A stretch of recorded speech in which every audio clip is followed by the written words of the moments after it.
Good day, brothers and sisters. Ang devotion po natin sa araw na ito ay pinamagatan ko pong mailman o kartero in Tagalog.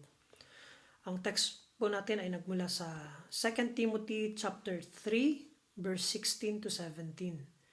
All scripture is God-breathed and is useful for teaching, rebuking, correcting, and training in righteousness, so that the servant of God may be thoroughly equipped for every good work.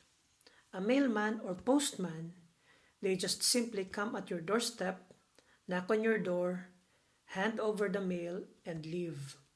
The recipient of the mail will receive the mail without any questions. The recipient will decide with what to do with the mail. On a similar note, we only have to deliver the gospel message to the people and let the Holy Spirit do His work. Are we excited when Jesus returns for His people? For Christ's return to happen, everyone will have an opportunity to hear the gospel of the kingdom. In Matthew 24, verse 14, it says, "And this gospel of the kingdom will be preached in the whole world as a testimony to all nations, and then the end will come." Are we taking part of sharing the kingdom gospel?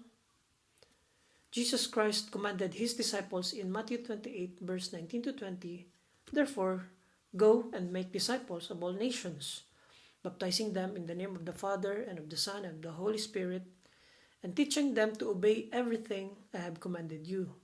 And surely I am with you always to the very end of the age." As believers turn into followers and eventually disciples of Jesus Christ, the mandate of Jesus remains the same until everyone hears the gospel of the kingdom. You may ask, but how? With the intent of sharing the gospel of Christ, begin with a prayer, and I believe you are in line with the will of God.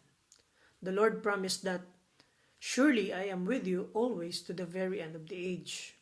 Secondly, study the Word of God, for our message to be delivered is based from the Bible as the authority. Let's not forget that someone shared the gospel to us and we're just paying it forward. Let's not forget that Jesus is the one who originally commanded His disciples until it reached us. Are we afraid or cautious to witness for Christ? We may hesitate to share because maybe it will lead to an argument. Again, our response to the mandate of the Lord is to deliver the message. We are not to enter in an argument. Let the Holy Spirit do His work.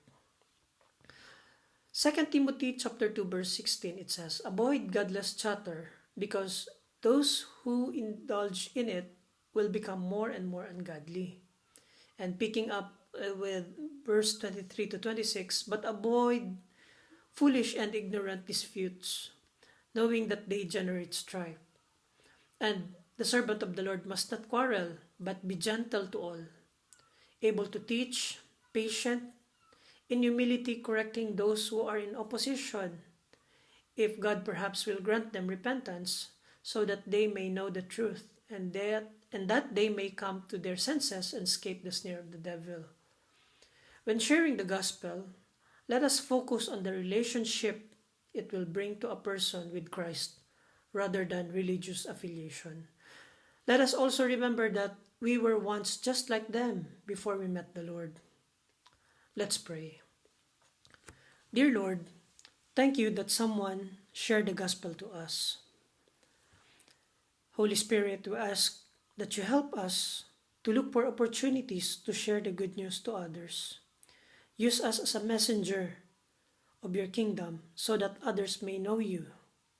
In Jesus' name we pray. Amen.